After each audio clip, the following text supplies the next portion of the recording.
Hello বন্ধুরা, মাই cafe চ্যানেলে আপনাদের স্বাগত। আর আমাদের ভিডিও যারা আপনারা প্রথমবার দেখছেন তাদেরকে অসংখ্য ধন্যবাদ। তো বন্ধুরা, ইতিমধ্যেই পশ্চিমবঙ্গে বাংলা শস্য বিমা application form fill up start হয়েছে। এই বাংলা শস্য বিমা ফর্ম অ্যাপ্লাই কারা কারা করতে পারবেন, এখানে আবেদন করবার জন্য কী কী এলিজিবিলিটি কন্ডিশন আপনাদের চাওয়া হয়েছে, কত তারিখ পর্যন্ত আবেদন চলবে, সমস্ত কিছু ডিটেলস বিষয় আমরা আজকে দেখে নেব এই ভিডিওটির মধ্যে দিয়ে। ভিডিওটিকে স্কিপ না করে প্রথম থেকে শেষ পর্যন্ত মন দিয়ে দেখতে থাকুন। চ্যানেলে প্রথমবার হলে সাবস্ক্রাইব করে পাশের বেল আইকনটিকে বাজিয়ে রাখুন এরকমই গুরুত্বপূর্ণ হেল্পফুল আপডেটগুলো সবার প্রথমে দেখবার জন্য। তো চলুন ভিডিওটিকে শুরু করা যাক। তো বন্ধুরা, বাংলা শস্য বিমার অফিসিয়াল পেজ আমরা ভিজিট করেছি, department of agriculture, government of West Bengal. Application form এখানে দেখতেই পাচ্ছেন, অন স্ক্রিনে দেখাচ্ছে 15/9/2024 তারিখ পর্যন্ত আবেদন চলবে। 31/8/2024 তারিখ থেকে এটার আবেদন শুরু হয়েছে। এবার আমরা ডিটেলস বিষয়গুলো জেনে নেব। বাংলার কৃষকদের জন্য সম্প্রতি এক দারুণ খবর। আপনারা সকলেই দেখেছেন, পশ্চিমবঙ্গ সরকারের পক্ষ থেকে বিশেষ উদ্যোগ নেওয়া হয় বাংলার কৃষকদের জন্য। প্রতি বছর খারিফ এবং রবি ফসলের সময় বাংলা শস্য বীমা প্রকল্পে আবেদন করতে পারেন কৃষক বন্ধুরা।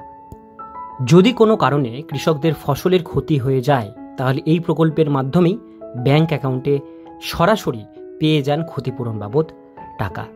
প্রত্যেক কৃষকেই তাদের ফসলের ইন্স্যুরেন্স করিয়ে রাখতে হয়, যাতে পরবর্তীকালে ফসলের ক্ষতি হয়ে গেলেও তারা ক্ষতিপূরণের টাকা পেয়ে যান। এবার আমরা দেখে নেব এক এক করে।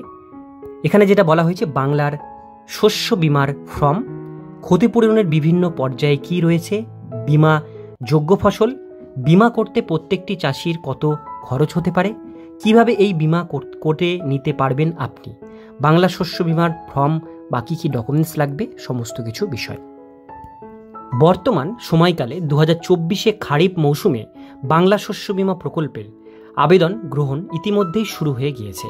কৃষকেরা কিভাবে বর্তমানে বাংলা শস্য বীমা প্রকল্পে নিজেদের নাম নথিভুক্ত করবেন, ফর্ম কোথা থেকে তারা পাবেন, এই ফর্ম পেতে হলে কি কি কাগজপত্র লাগবে, তা আজকের প্রতিবেদনে রইল বিস্তারিতভাবে।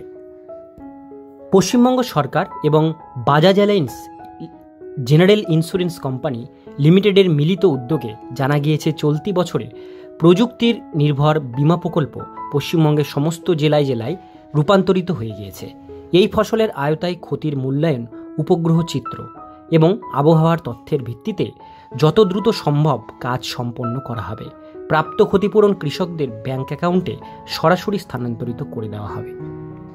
সমস্ত ধরনের কৃষক যারা রয়েছেন বর্তমানে বিজ্ঞপ্তিত অঞ্চলের ফসল চাষের সঙ্গে যুক্ত, তাদের সকলকেই খারিফ 2024 মৌসুমে বাংলা শস্য বীমা প্রকল্পের আওতায় আবেদন করতে হবে। ক্ষতিপূরণের বিভিন্ন পর্যায়ে কি রয়েছে? ক্ষতিপূরণের বিভিন্ন পর্যায়ের মধ্যে অন্যতম হল রোপণ অথবা বপনজনিত বিফলতা। খরা কিংবা প্রতিকূল আবহাওয়ার কারণে যদি বিজ্ঞপ্তিত এলাকায় ধানের 50% অধিক রোপণ বা বপনজনিত সমস্যায় পড়েন কৃষকেরা, তাহলে মানুষেরা কিছুটা পরিমাণ টাকা পেয়ে যাবেন। 25% পর্যন্ত ক্ষতিপূরণ পাবেন প্রত্যেকেই। সেক্ষেত্রে ধানের বীমা সুরক্ষা শেষ হবে তখনই। এরপরেই যেটি আসে সেটি হলো অন্তর্বর্তী ক্ষতিপূরণ। প্রাকৃতিক দুর্যোগের কারণে যদি বিজ্ঞপ্তিত অঞ্চলে 50%-এরও বেশি জায়গায় ধানের ক্ষতি হয়, তাহলে কৃষকেরা অন্তর্বর্তীকালীন বীমা রাশির সর্বাধিক 50% পর্যন্ত ক্ষতিপূরণ পাবেন এবং এই ধরনের বীমা সুরক্ষা শেষ হয়ে যাবে ঠিক সেই সময়। স্থানীয় বিপর্যয়ের কোনো কারণে, যেমন শিলাবৃষ্টি হতে পারে, ভূমিধস হতে পারে কিংবা প্লাবনের জন্য ফসল নষ্ট হয়ে যায়, তাহলে সেক্ষেত্রে ক্ষতিপূরণ পেয়ে যাবেন কৃষকেরা। ফসল কাটার 2 সপ্তাহের মধ্যে যদি ঘূর্ণিঝড় অথবা অকাল বর্ষণের মুখে পড়তে হয়, তাহলে সেক্ষেত্রে ছোট বান্ডিলে থাকা ধানের ক্ষতি হলে দেওয়া হবে ক্ষতিপূরণ বাবদ টাকা। মৌসুমীর শেষে ক্ষতিপূরণ অর্থাৎ আধুনিক কৃত্রিম উপগ্রহ এবং রিমোট সেন্সিং প্রযুক্তির মাধ্যমে মৌসুমের শেষ চলতে ক্ষতিপূরণ যদি নির্ধারণ হয়, তাহলে সেক্ষেত্রেও নির্দিষ্ট বীমা প্রদান করা হবে চাষিকে। বীমাযোগ্য ফসল, বর্তমানে ধান এবং ভুট্টা এই ফসলের জন্য ইতিমধ্যেই আবেদন প্রক্রিয়া শুরু হয়ে গিয়েছে। ধানের ক্ষেত্রে 15 সেপ্টেম্বর এবং ভুট্টার ক্ষেত্রে 31 আগস্ট পর্যন্ত আবেদনপত্র জমা নেওয়া হবে বলে চাষিদের থেকে জানা গিয়েছে। বিমা করতে প্রত্যেকটি চাষির কত খরচ হতে পারে? বাংলা শস্য বীমা প্রকল্পের আওতায় কৃষকদের বিমা করার জন্য কোনো রকম টাকা খরচ করতে হয় না। প্রিমিয়ামের যাবতীয় অর্থ রাজ্য সরকার কৃষকদের হয়েই বহন করে থাকেন এবং কোম্পানিতে যথাসময়ে মিটিয়ে দেন। কিভাবে এই বিমা করে নিতে পারবেন আপনি? বাংলা শস্য বীমা প্রকল্প অনুযায়ী বিমাকরণের জন্য গ্রাম পঞ্চায়েতের ক্যাম্প করা হয় বিভিন্ন জায়গায়। যে সমস্ত মানুষেরা নিজেদের গ্রাম পঞ্চায়েতের অফিসে গিয়ে বাংলা শস্য বীমা প্রকল্পে আবেদন করতে চাইছেন, তারা সরাসরি বীমা প্রকল্পে আবেদন করতে পারেন।